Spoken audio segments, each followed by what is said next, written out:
चलो, आज हमारा अगला लेक्चर जो है इंडियन नेशनल मूवमेंट का 9वां लेक्चर है। रॉलेट एक्ट 1919 से लेकर गांधी जी के 11 सूत्री मांगों तक ये पूरा चैप्टर चलेगा। इस लेक्चर में अलग अलग पार्ट होंगे, पार्ट 1, पार्ट 2, पार्ट 3 में ऐसा बांटा है उसको मैंने, जिसमें रॉलेट एक्ट से लेकर एक जालियांवाला बाग देखेंगे, फिर उसके बाद खिलाफत आंदोलन, फिर उसके बाद असहयोग आंदोलन, फिर स्वराज पार्टी का गठन, फिर ऐसा अलग अलग सेक्शन है, अलग अलग पार्ट में डिवाइड करके इसको हम लोग देखेंगे। ठीक है। कल मैं एक प्रश्न पूछा था कि प्रसिद्ध वैज्ञानिक अल्बर्ट आइंस्टीन ने गांधी जी के विषय में क्या कहा था। पूछा था, क्या कहा था बताओ। अल्बर्ट आइंस्टीन ने गांधी जी के अंतिम यात्रा के दौरान कहा था कि आने वाली जो पीढ़ियां हैं वो शायद ही इस बात पर विश्वास कर सकेंगे कि इस धरती पर एक ऐसा भी हार्ड मांस का व्यक्ति था। ये किसने कहा था? अल्बर्ट आइंस्टीन ने। ये बात याद रखना हमेशा, ठीक है। और गांधी जी के इन आंदोलनों को जो आज हमसे कंटिन्यू और आगे बढ़ाने वाले हैं, जो गांधीवादी आंदोलन के नाम से जाने जाते हैं सभी, ठीक है। प्रारंभिक आंदोलन जो हम देख चुके हैं कल, है ना, उनका चंपारण, खेड़ा और अहमदाबाद, ऐसे आंदोलन हम देख चुके हैं कल। अब इसके बाद भारत में जितने भी प्रमुख विषय उठे, उन सारे प्रमुख विषयों में अब जैसे रॉलेट एक्ट स्टार्ट हुआ, तो रॉलेट एक्ट से लेकर 1947 तक, यानी कि 1919 तक से लेकर 1947 तक तमाम जितने भी आंदोलन हुए वो सारे आंदोलन गांधीवादी आंदोलन कहलाते हैं। क्या कहलाते हैं? गांधीवादी आंदोलन। ठीक है। तो गांधीवादी आंदोलनों के चरणों में सबसे पहला आज हम लोग क्या देखेंगे? रॉलेट एक्ट देखेंगे। क्या क्या देखना है इस चैप्टर में उसको थोड़ा सा हम लोग डिस्क्राइब कर लेते हैं एक बार। आज का जो पहला पार्ट रहेगा वो किस पे रहेगा? रॉलेट एक्ट 1919 और जालियांवाला बाग पे रहेगा। किस पे? एक रॉलेट एक्ट। क्या था रॉलेट एक्ट? और उसी के एवज में जो देशव्यापी हड़ताल हुआ और उसी में एक बहुत बड़ी घटना हुई, जालियांवाला बाग कांड। ठीक है, उसको हम लोग देखेंगे। तो क्या है इस चैप्टर में खास चीज और कहां से कहां तक का सफर हमको तय करना है उसको एक बार ब्रीफ कर लेते हैं। तो स्टार्ट हम लोग कहां से करेंगे? एक रॉलेट एक्ट से करेंगे, है ना। और इसके इसमें आगे और क्या देखेंगे? जलियांवाला बाग हत्याकांड। ये हमारा पार्ट 1 का फेज रहेगा। ठीक। पार्ट 2 के फेज में हम लोग किसको देखेंगे? खिलाफत आंदोलन को। पार्ट 3 के फेज में हम लोग किसको देखेंगे? असहयोग आंदोलन को। और उसके बाद फिर साइमन कमीशन, सॉरी असहयोग आंदोलन। असहयोग आंदोलन के बाद फरवरी 1922 का चौरा चौरी कांड, ये थोड़ा सा गलत हो गया है वर्ड यहाँ पे, है ना। चौरा चौरी कांड जो हुआ था, घटना हुई थी, जिसके बाद असहयोग आंदोलन की समाप्ति हो गई। तो ये हमारा पार्ट 3 तक रहेगा ये वाला पोर्शन। ठीक। इसके बाद यहां से हमारा पार्ट 4, स्वराज पार्टी की स्थापना, स्वराज पार्टी का गठन हुआ। और उसके बाद 5वां जो सेक्शन होगा हमारे किसका? साइमन कमीशन का, सन 1927 का। उसके बाद 1928 की नेहरू रिपोर्ट, ये एक ही में आएगा, 5वें पोर्शन में आएगा, 5वें पार्ट में आएगा हमारा साइमन कमीशन और नेहरू रिपोर्ट। और उसी समय 1929 में जिन्ना की 14 सूत्रीय मांगे। ये हमारा 1, 2, 3 सेगमेंट जो है वो किस में आएगा? आपका 5वें पार्ट में आएगा। और उसके बाद जो 6वां पार्ट जो रहेगा वो कौन सा है? आपका पार्ट 6। ठीक है। ये आपका दिसंबर 1929 में कांग्रेस का लाहौर अधिवेशन और उसी में जनवरी 1930 में गांधी जी की 11 सूत्रीय मांगे। इसको हम लोग यहां तक ऐसा देखेंगे। और इन्हीं 11 सूत्रीय मांगों के बाद फिर जो अगला हमारा जो चैप्टर स्टार्ट होगा, जो अगला लेक्चर स्टार्ट होगा, वो कौन सा रहेगा? आपका सविनय अवज्ञा आंदोलन का। किसका रहेगा? सविनय अवज्ञा आंदोलन का, ऐसा रहेगा। तो आओ आप सबसे पहले आज हम लोग क्या देखते हैं? रॉलेट एक्ट देखते हैं। क्या है रॉलेट एक्ट, या रॉलेट एक्ट को और क्या कहा जाता था और किस लिए हम इसको पढ़ते हैं, और इसके का परिणाम क्या था जब इसका विरोध प्रारंभ हुआ। और हम सभी जानते हैं, बचपन से पढ़ते आ रहे हैं हम लोग कि जालियांवाला बाग हत्याकांड क्या था। ठीक है। और इस किसके लिए हुआ? सिर्फ और सिर्फ रॉलेट एक्ट के विरोध के कारण हुआ। ठीक है। जो रॉलेट एक्ट है उसे हम रॉलेट एक्ट या क्रांतिकारी एवं अराजकता अधिनियम या the anarchical and revolutionary crime act 1919 भी कहते हैं। ठीक है। क्या कहते हैं? The anarchical and revolutionary crime act 1919। ठीक। और इसी में साथ में क्या जुड़ता है? जालियांवाला बाग हत्याकांड। क्या था रॉलेट एक्ट या क्यों बनाया गया? तो तत्कालीन समय में 1917 में एक कमेटी बैठी, उसके अब हम विषय पूरा भी चर्चा करेंगे। इस कमेटी को बैठाने के लिए सिडनी रॉलेट की अध्यक्षता में कमेटी बैठी। इस कमेटी को बैठाने के पीछे का उद्देश्य यह था कि भारत में बढ़ रहे आतंकवादी घटनाओं, ठीक है, मैं वर्ड क्या यूज किया, आतंकवादी घटनाओं, ठीक है, जिसको भारतीय इतिहास के शब्दों में क्या कहा जाता है, क्रांतिकारी घटनाएं। क्या कहा जाता है, क्रांतिकारी घटनाएं। लेकिन ब्रिटिश भारत इतिहास में या ब्रिटिशर्स जो है इसे क्या लिखते हैं, आतंकवादी घटनाएं लिखते हैं, ठीक है, क्या लिखते हैं, आतंकवादी घटनाएं लिखते हैं। तो उसी एक कहना चाहिए कॉन्सेप्ट में या उसी पॉइंट ऑफ व्यू से मैं आपको बता रहा हूं कि भारत में बढ़ती हुई आतंकवादी घटनाएं या क्रांतिकारी घटनाओं को रोकने के लिए एक मजबूत और कठोर कानून बनाने का निर्देश दिया गया, ताकि भारत में बढ़ रही जो घटनाएं हैं, इस प्रकार की क्रांतिकारी घटनाएं या आतंकवादी जो घटनाएं हैं, वो क्या किए जा सके, समाप्त की जा सके। और उसी लिए रॉलेट एक्ट आया। क्या आया, रॉलेट एक्ट, या जिसे हम क्या कहते हैं, क्रांतिकारी एवं अराजकता अधिनियम 1919, ठीक है। और इंग्लिश में इसका क्या मीनिंग था, the anarchical and revolutionary crime act 1919। Clear है यहां तक, है ना, क्यों लाया गया था, क्या है, अब इसमें विस्तार से हम लोग थोड़ा सा चर्चा करते हैं इसमें। तो भारत में क्रांतिकारी गतिविधियों में जो बढ़ोतरी हुई उस पर नियंत्रण प्राप्त करने के लिए एक सबसे पहले एक्ट की आवश्यकता थी, एक कानून की आवश्यकता थी। और इस कानून को बनाने के लिए सबसे पहले 17 दिसंबर 1917 को, कौन सा, 17 दिसंबर सन 1917 को इंग्लैंड के हाई कोर्ट के जज सिडनी रॉलेट की अध्यक्षता में एक कमेटी स्थापित की गई। कहां के, इंग्लैंड के हाई कोर्ट के जज, जिनका नाम क्या था, सिडनी रॉलेट की अध्यक्षता में एक कमेटी बैठाई गई, एक कमेटी स्थापित की गई, जिसका काम यह था कि भारत में बढ़ रही क्रांतिकारी गतिविधियों पर नियंत्रण प्राप्त करने के लिए एक परफेक्ट और एक कठोर कानून बनाना है, ठीक है। इसका काम यह था, किसका, सिडनी रॉलेट। चूंकि यह कानून सिडनी रॉलेट के द्वारा तैयार की गई थी, इसीलिए इस कानून का नाम क्या रखा गया था, रॉलेट एक्ट भी रखा गया था। क्या कहा जाता है इसे, रॉलेट एक्ट, एक संदर्भ में। क्यों, क्योंकि इसकी अध्यक्षता किसने की थी, इसको बनाने वाला व्यक्ति कौन था, सिडनी रॉलेट था, ठीक है। तो 1918 में यह निर्देश दिया गया कि जो सिडनी रॉलेट की अध्यक्षता में जो कमेटी बैठी, जिसे द्रेसडो समिति भी कहा जाता है या फिर सेडिशन कमेटी कहा जाता है, तो उसे निर्देश दिया गया 1918 में कि रिपोर्ट में कड़े कानून की आवश्यकता या कड़े कानून का प्रावधान होना चाहिए, है ना, कठोर से कठोर कानून होना चाहिए। इसीलिए इसका इतना ज्यादा विरोध हुआ है, ध्यान में रखना, क्योंकि भारत में जिस तरीके से वो लागू किया गया है ना, तो उसके बाद जो इसका इम्पैक्ट था उस में कई मौलिक अधिकारों का हनन था, ठीक, कायदे से, जो हमको बार बार जिसके विषय में पाश्चात्य शिक्षा में या फिर अंग्रेज हमारे लिए जो बार बार बातें कहते थे, ठीक। तो इसमें कड़े कानूनों की बात की गई। तो 18 मार्च 1919 को the anarchical and revolutionary crime act, जिसे रॉलेट एक्ट के नाम से जाना जाता है, यह पारित हो गया। कब पारित हुआ, 18 मार्च 1919। और इस कानून को बनाने के लिए कमेटी कब फॉर्म की गई थी, 17 दिसंबर 1917। कब, जोर से बोलो,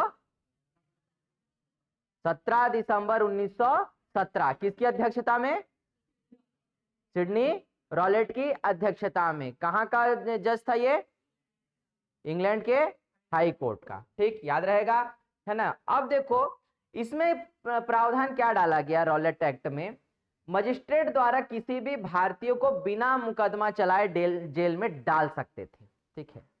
सिर्फ इतना ही नहीं था, इसमें किसी भी व्यक्ति को किसी भी समय बिना कारण बताए उसे गिरफ्तार किया जा सकता है और उसे मुकदमे के लिए न्यायालय में पेश किया जा सकता है, जहां पर न्यायाधीश उसे तत्काल उसे जेल में डाल सकता था और तत्काल उसे फांसी की या मृत्यु दंड भी दे सकता था, रॉलेट एक्ट के अकॉर्डिंग, ठीक है।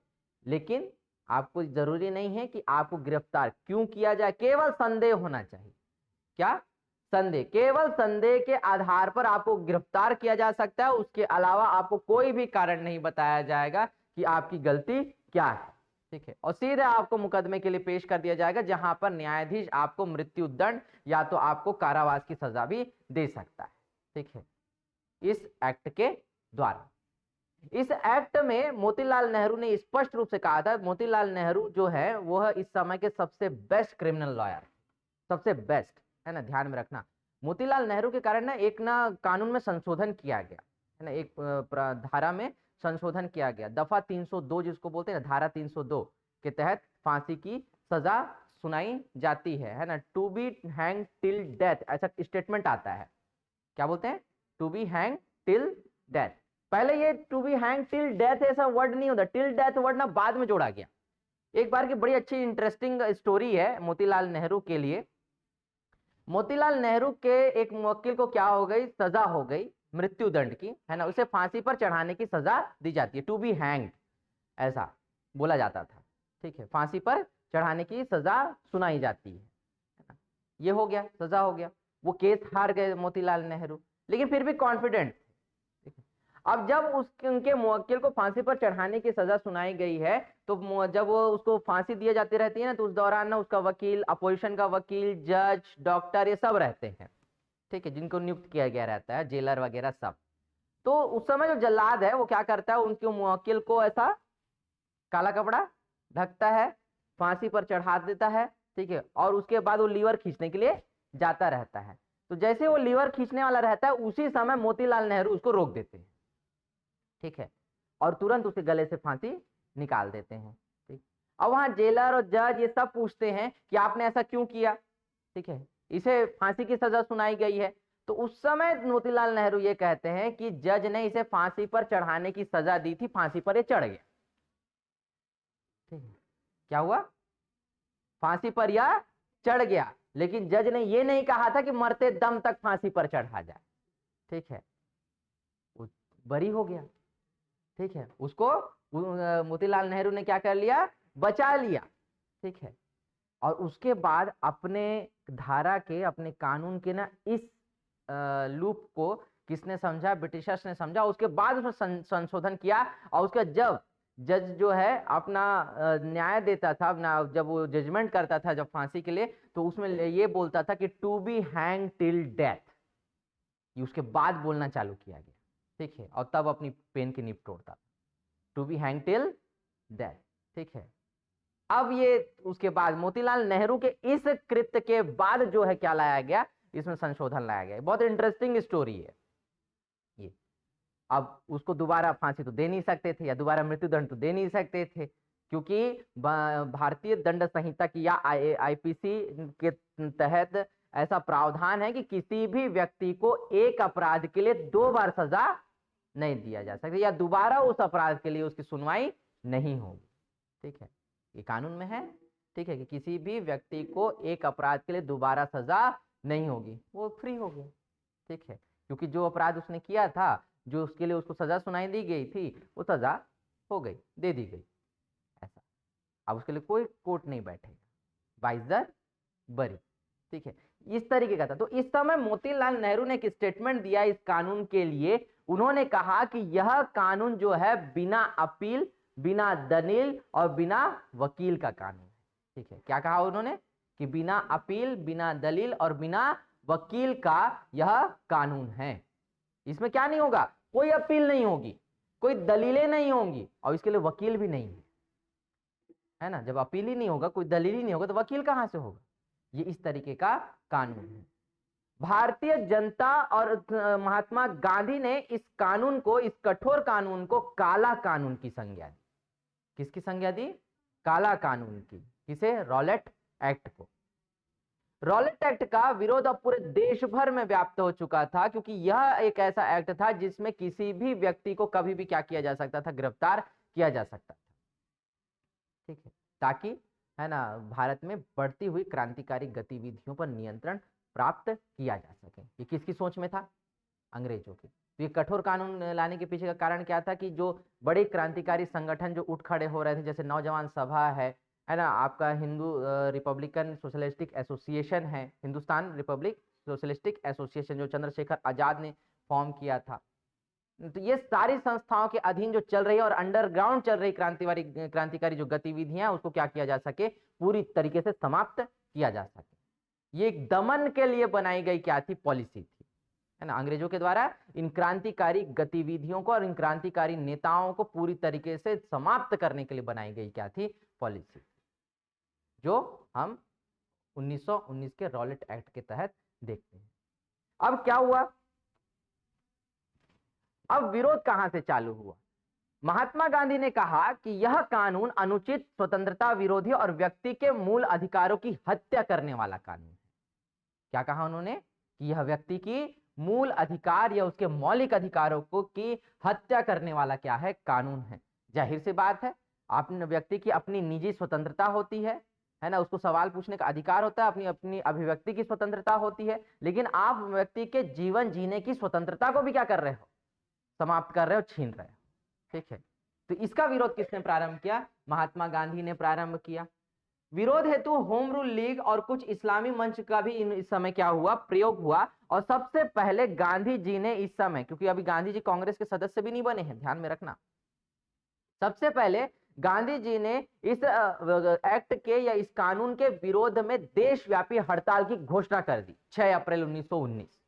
कब, 6 अप्रैल 1919 गांधी जी ने देशव्यापी हड़ताल की घोषणा कर दी, पूरे देशवासियों को संदेश दिया कि हम क्या करेंगे, देशव्यापी हड़ताल करेंगे, है ना, धरना देने की बात कर ली गई।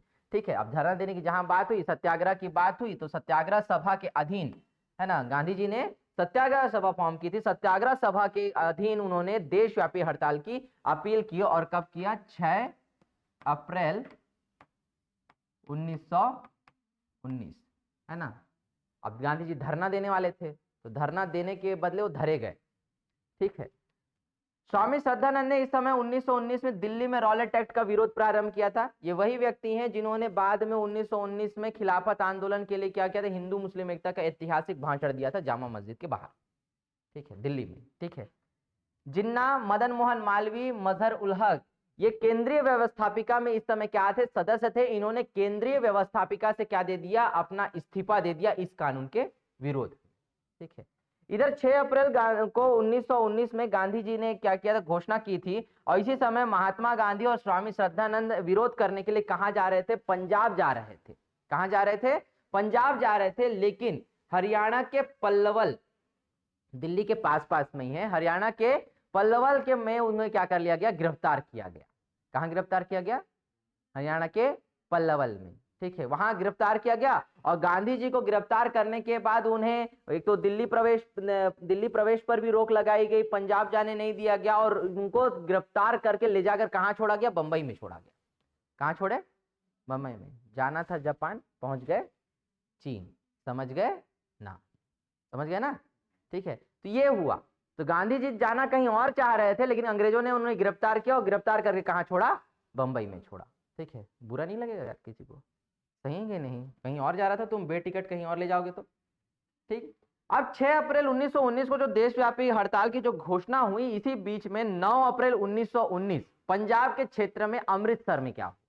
ठीक है, 9 अप्रैल 1919 को डॉक्टर सत्यपाल और सैफुद्दीन किचलू, डॉक्टर सत्यपाल और सैफुद्दीन किचलू ने रॉलेट एक्ट के विरुद्ध में हिंदू मुस्लिम एकता रैली का आयोजन किया।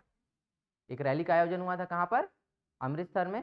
ठीक है, डॉक्टर सत्यपाल और सैफुद्दीन किचलू के नेतृत्व में। और इन्हें क्या कर लिया गया, इस समय जब रैली स्टार्ट हुई तो उसी समय माइकल ओ डायर, जो इस समय का क्या था, लेफ्टिनेंट गवर्नर था। क्या था, lieutenant governor Michael O Dwyer. ठीक, और इसी समय इसके सैनिक कमांडर था इसका रेगिनेल्ड एडवर्ड हैरी डायर, इसको जनरल डायर के नाम से जानते हैं हम लोग। किस नाम से जानते हैं, जनरल डायर के नाम से जानते हैं। ठीक है, जनरल डायर को असीमित शक्तियां दे दी इस समय। इसने यहां पर मार्शल लॉ लागू कर दिया कि किसी प्रकार से धरना, जुलूस और किसी भी प्रकार का क्या नहीं किया जाएगा, कोई विरोध प्रदर्शन नहीं किया जाएगा। ठीक है, अतिरिक्त सेना और क्या बुला लिया इसने, बटालियन भी बुला लिया। ठीक है, क्या बुला लिया, एक अलग से बटालियन भी बुला लिया था, किसने, माइकल ओ डायर ने। ठीक है, और किसको गिरफ्तार किया गया, डॉक्टर सत्यपाल और सैफुद्दीन किचलू को इस जुलूस को निकालने के लिए, इस रैली को निकालने के लिए 9 अप्रैल 1919 को क्या कर लिया गया, गिरफ्तार कर लिया गया। ठीक, अब जैसे ही इनको गिरफ्तार किया गया, इनके गिरफ्तारी के विरोध में प्रदर्शन चालू हुए। डॉक्टर सत्यपाल और सैफुद्दीन किचलू को जब गिरफ्तार किया गया तो उनके समर्थकों ने इनके गिरफ्तारी के विरोध में अब क्या करना प्रारंभ किया, अपना विरोध प्रदर्शन या रैली प्रारंभ की, अपना जुलूस प्रारंभ किया। ठीक है, क्या हुआ आगे? 13 अप्रैल 1919, ठीक है, इससे पहले 11 और 12 अप्रैल को शांतिपूर्ण क्या किया जा रहा था, रैली निकाली गई थी, छुटपुट गोलीबारी भी हुई थी उसमें, छुटपुट, ठीक है, मार्शल लॉ लागू कर दिया गया था, हवाई फायरिंग की गई थी इसमें, है ना। अब अतिरिक्त और क्या बुला लिया गया था, बटालियन बुला लिया गया था, जैसा कि मैंने बताया। लेकिन मुख्य घटना कौन सी है? 13 अप्रैल 1919, ये बैसाखी का दिन था। किसका दिन था? बैसाखी का दिन। बैसाखी के दिन यह तय किया गया कि हंसराज ने, लाला हंसराज, क्या नाम था? लाला हंसराज ने अमृतसर के जलियांवाला बाग में बैसाखी के दिन एक सभा आयोजित की, है ना, जलियांवाला बाग। ये जलियांवाला बाग जो है वहीं के एक बड़े सेठ जिसका नाम ही जालियांवाला था। क्या नाम था? जालियांवाला, उसके टाइटल में जुड़ा हुआ था, उसको जालियांवाला ऐसा बोलते थे, ठीक है। वहां का एक बड़ा सेठ था, उसका बनाया हुआ क्या था, ये बाग था, गार्डन था, ठीक है, जलियांवाला बाग। तो इस जलियांवाला बाग में एक सभा आयोजित की जिसमें लगभग 20,000 लोग शामिल थे। कितने लोग? 20,000 लोग। शांतिपूर्ण जुलूस के रूप में ये लोग आकर उस सभा में क्या होते हैं, शामिल होते हैं। और जिस समय गोलीबारी की गई उस समय लाला हंसराज क्या कर रहे थे? भाषण दे रहे थे। क्या दे रहे थे? भाषण दे रहे थे। यहाँ पर जब जालियांवाला कांड हुआ या जालियांवाला हत्याकांड जब हम लोग देखते हैं तब इस समय क्या हुआ, ध्यान देना। ये बाग कैसा था, ठीक है, ये इस तरीके का स्क्वायर शेप में है, जहां पर एक ही घुसने का क्या है, गेट है, ठीक है। और दीवारें क्या है, बड़ी है, जिसको आसानी से क्या नहीं किया जा सकता, लांघा नहीं जा सकता। घुसने का क्या है, सिर्फ एक छोटा सा एक सिंगल दरवाजा है, ठीक। एक कोने पे क्या है, कुआं है, ठीक। एक तरफ क्या चल रही है, पूरी सभा चल रही, क्या चल रही है, सभा चल रही है। अब हुआ क्या यहाँ पर, इस समय जनरल डायर ने, एडवर्ड हेनरी डायर जिसका पूरा नाम था, इसने 150 सैनिकों के साथ में इस भीड़ पर क्या कर दी, गोली चलाई, ठीक है। ये यहां घुसा, घुसने के बाद लाइन से ऐसा खड़ा हो गया इस तरह, ठीक है, लाइन से खड़ा हो गया। और खड़ा होने के बाद क्या किया उसने, लाइन से लगभग ये 150 सैनिकों के साथ में 1350 राउंड की फायरिंग की। कितनी? 1350 राउंड, 1300 या 1650, एक बार करेक्शन देख लेना, लेकिन मेरे जहां तक ध्यान है वो 1350 राउंड की फायरिंग की है, ठीक है। करेक्शन देख सकते हैं, है ना। कोई रखा है क्या नोट्स? 1350 है क्या? नहीं लिखा होगा तो छोड़ो, है ना, मैं बाद में बता दूंगा एग्जैक्ट, ठीक है। तो 1350 या 1650 समथिंग है ये, है ना। एक बार करेक्शन अपन लोग देख लेंगे बाद में। तो इतने राउंड की क्या की गई, फायरिंग की गई, है ना। इतने राउंड की क्या की गई, फायरिंग की गई, लगातार अंधाधुंध फायरिंग हुई, ठीक। अब भीड़ के कई लोग अंग्रेजों की इस गोली का क्या नहीं होना चाहते थे, शिकार नहीं होना चाहते थे, ठीक है। और इसीलिए कई लोग कहाँ, इस कुएं में कूद के अपनी जान दी, ठीक। इस घटना के बाद ये इतनी नृशंस घटना थी, इतनी कहना चाहिए आलोचनात्मक ये घटना है, जिसकी जितनी भी निंदा की जाए ना वो कम है। निहत्थों पे अंधाधुंध गोलीबारी की गई, अंधाधुंध फायरिंग की गई, ठीक है। परिणाम यह हुआ कि लगभग इसमें 1000 से ज्यादा लोगों की मृत्यु हुई और 1200 से ज्यादा लोग क्या हुए, इसमें घायल हुए थे। 1000 से ज्यादा लोगों की क्या हुई थी, इसमें मृत्यु हुई थी, और 1200 से अधिक लोग क्या हुए थे, इसमें घायल हुए थे। इस घटना को जलियांवाला बाग हत्याकांड के नाम से जाना जाता है। किस नाम से जाना जाता है? जलियांवाला बाग हत्याकांड के नाम से जाना जाता है, ठीक है। आगे क्या हुआ इसमें, इसमें सरकारी आंकड़ा यह कहता है कि जो सरकार ने जो आंकड़ा जारी किया, एक न्यूज पेपर में इसको प्रकाशित भी किया, इसमें यह कहा जाता है कि 379 लोग ही क्या हुए, इसमें मारे गए। कितने लोग मारे गए? 379 लोग ही इसमें क्या हुए, मारे गए, ठीक है। ये कौन कहता है? सरकारी आंकड़ा कहता है, सरकारी रिपोर्ट में इस बात को बोला गया, ठीक है, कि 379 लोग इसमें मारे गए। अब क्या पहल हुई, ठीक है। सबसे पहले तो जनरल डायर को क्या कर दिया गया था, इस समय बर्खास्त किया गया था। बर्खास्त नहीं मतलब सस्पेंड किया गया था, ठीक है, बाद में बर्खास्त करते हैं, सस्पेंड किया गया। अब हुआ क्या इस मामले में, पूरा देखते हैं। सबसे पहले आलोचनाएं क्या क्या हुई, है ना। जो घटना थी है ना, जलियांवाला बाग हत्याकांड की उस घटना के बाद जो है आलोचनाएं क्या क्या हुई। सबसे पहले रविन्द्रनाथ टैगोर ने अपनी नाइटहुड की उपाधि त्याग दी। ठीक है, अपना जो नाइटहुड का जो उपाधि जो उसे मिला हुआ था वो उपाधि किसने त्याग दी? रविन्द्रनाथ टैगोर ने। शंकरन नायर जो इस समय वायसराय की कार्यकारिणी में परिषद में थे, उन्होंने क्या कर दिया? अपना इस्तीफा दे दिया। ठीक है, क्या दे दिया? इस्तीफा। सीएफ एंड्रूज दीनबंधु, इसने कहा है कि ये जानबूझकर की गई क्रूर हत्या है, ऐसा कहते हैं वो। क्या कहते हैं? जानबूझकर की गई या एक क्रूर हत्या है। मॉन्टेग्यू ने कहा था कि एक निवारक हत्या है ये। क्या है? उसे प्रिवेंटिंग मर्डर कहता है, यह है ना, प्रिवेंटिंग किलिंग कैसे कहता है, निवारक हत्या है। ठीक है, इस समय ये ध्यान रखना कि 2013 में जब ब्रिटिश प्रधानमंत्री डेविड कैमरून जो है भारत आए, तो उन्होंने इस मॉन्यूमेंट पे जब उन्होंने श्रद्धांजलि अर्पित की, तो श्रद्धांजलि अर्पित करने के दौरान उन्होंने कहा कि यह ब्रिटिश इतिहास की सबसे शर्मनाक घटना थी। ये ब्रिटेन का प्रधानमंत्री बोल रहा है इस बात को। कौन बोल रहा है? ब्रिटेन का प्रधानमंत्री। उन्होंने इसकी जब यहाँ पर मॉन्यूमेंट में क्या दिया, उन्होंने श्रद्धांजलि अर्पित की, तो श्रद्धांजलि अर्पित करने के बाद उन्होंने कहा था कि भारतीय इतिहास के लिए काला अध्याय है, काला कहना चाहिए कि शर्मनाक घटना है ये। 2013 की बात है ये। कब की बात है?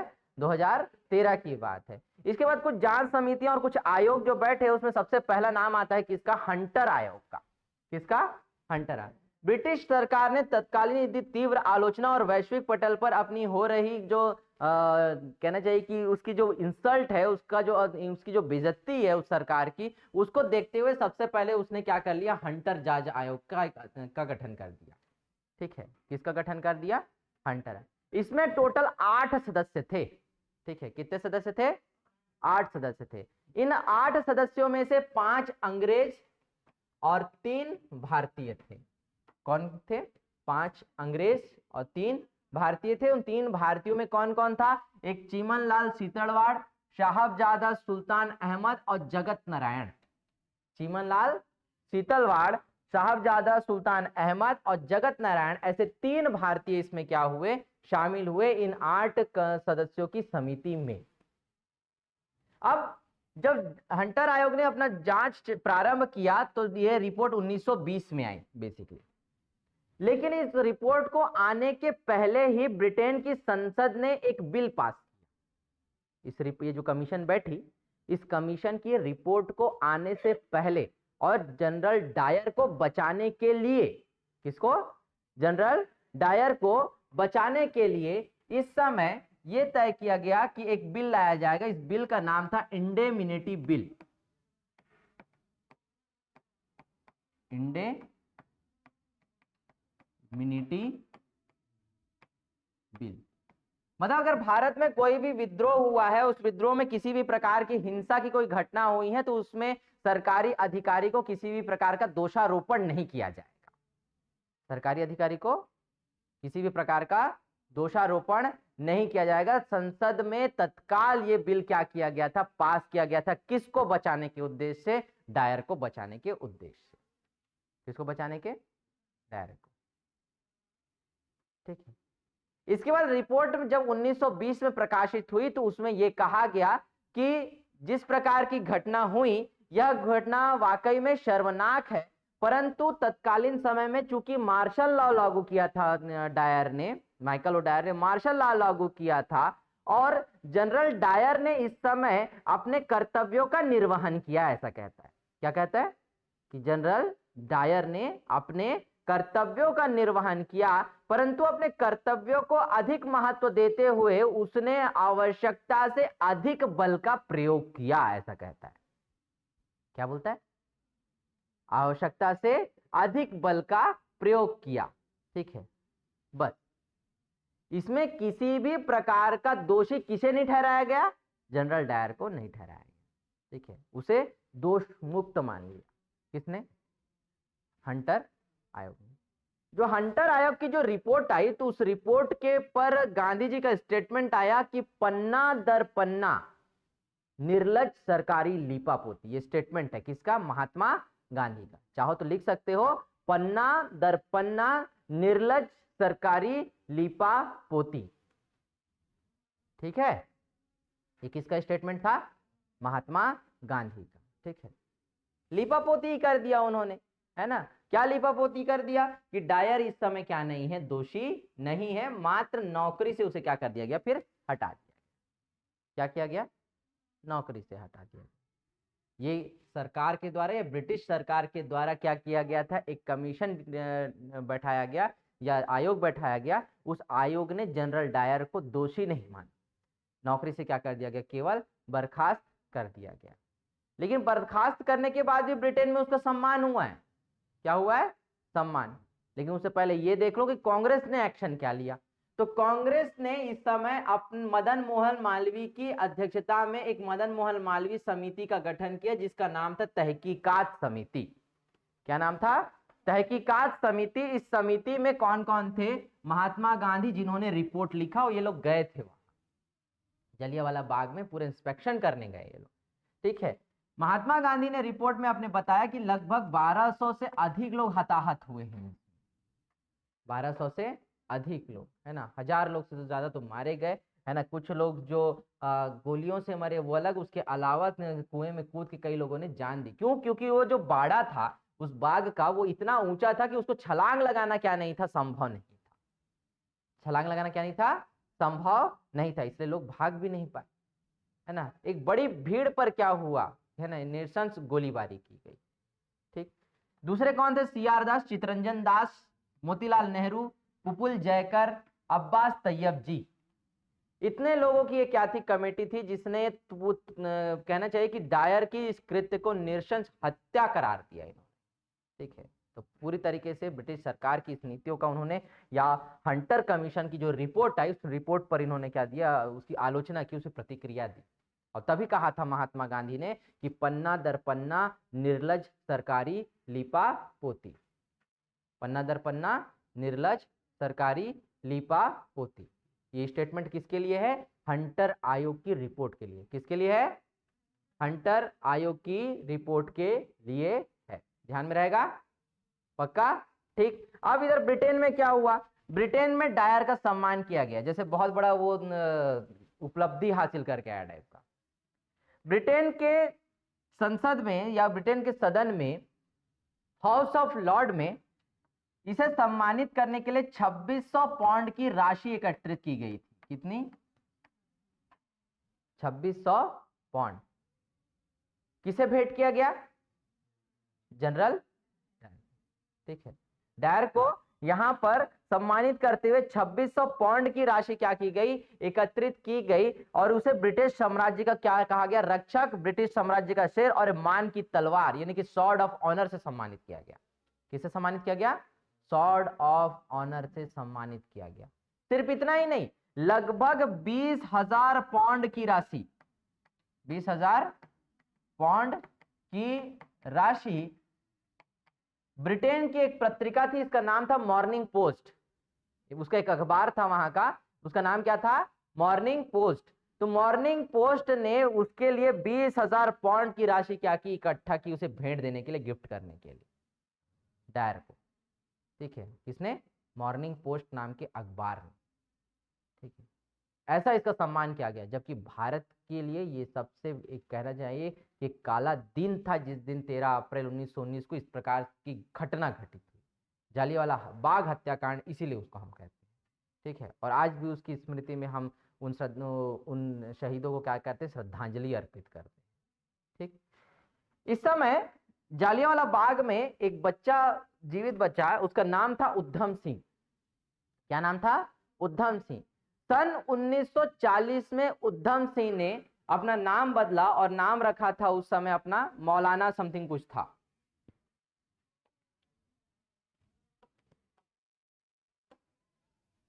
उधम सिंह ने माइकल ओ डायर की क्या की, लंदन में जाकर हत्या की। इसी पे एक मूवी आई थी, याद है ना, उधम सिंह ऐसा करके।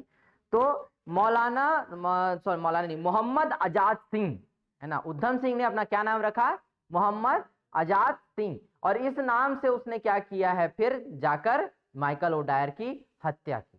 तो माइकल ओ डायर की हत्या किसने कर दी? उधम सिंह ने कर दी। लेकिन जनरल डायर का क्या हुआ? तो जनरल डायर 1927 में लकवे से मर गया। सन 1927 ईस्वी में जनरल डायर जो है वो किससे मरा? लकवे से, है ना। और 1940 में माइकल ओडायर की हत्या किसने की? उधम सिंह ने की। और वहां लंदन में जाकर उसने अपना क्या नाम रखा था? मोहम्मद आजाद सिंह ऐसा नाम रखा था। और उसके बाद इसे जाके क्या है, इसकी गोली मारकर हत्या की थी माइकल ओडायर की। ठीक है, और सही किया। ठीक है, सही किया ना। अरे 2 डायर है बता रहा हूं क्या। ये माइकल ओडायर लेफ्टिनेंट गवर्नर था इस समय, जनरल डायर जिसने गोली चलाया। तो जनरल डायर की मृत्यु 1927 में किससे हुई? लकवे से हुई। और माइकल ओडायर की हत्या किसने की? उधम सिंह ने की। समझ में आया? ये देख लो ना, पीछे मैं आपको उनका इमेज दिखा देता हूं। ठीक, ये था resident Edward Dyer, Harry Dyer जिसका नाम था, एडवर्ड हैरी डायर। ये ऑफिसर जनरल था इस समय। ठीक है, ये क्या था? यही कमांडर था इस समय का, जिसने गोली चलाने का आदेश दिया, है ना। और मेरे ख्याल से वो 1650 राउंड ही फायरिंग है, मैं 1350 बोल चुका हूं उसको, लेकिन इसको 1650 राउंड ही लिखना। ठीक है, वो सही है 1650। ठीक, और यहाँ पर इस समय का लेफ्टिनेंट गवर्नर कौन था अमृतसर में? माइकल ओ डायर, जिसने मार्शल लॉ लागू किया और सारी शक्तियां किसको दे दी थी? Edward Dyer. ठीक है, जो जनरल डायर के नाम से जाना जाता है। क्लियर है ना। तो इसकी मृत्यु लकवे से हुई सन 1927 में। ठीक है, 7 साल के बाद। और इसको 1940 में किसने इसकी हत्या की? उधम सिंह। ठीक है, कहां जाकर? लंदन जाकर। ठीक है, अगर इसको एक बार और देखना है ना, इस स्टोरी को रिक्रिएट करना है अगर आप लोग को, है ना, अपने मेमोरी में, तो उधम सिंह देख लो। कौन हीरो है उसमें? विकी कौशल। कौन है? देखो जाके उसको, है ना। उसके लिए उसको नेशनल अवार्ड भी मिला ना, उधम सिंह के लिए। हाँ कि ना? याद रखो रे, है ना। ऐसे में तो तुमने तो करंट अफेयर का तो सब क्या कर दोगे, खिचड़ी बना दोगे। ठीक है, समझ में आया? तो ये आपका क्या? जलियांवाला बाग कांड।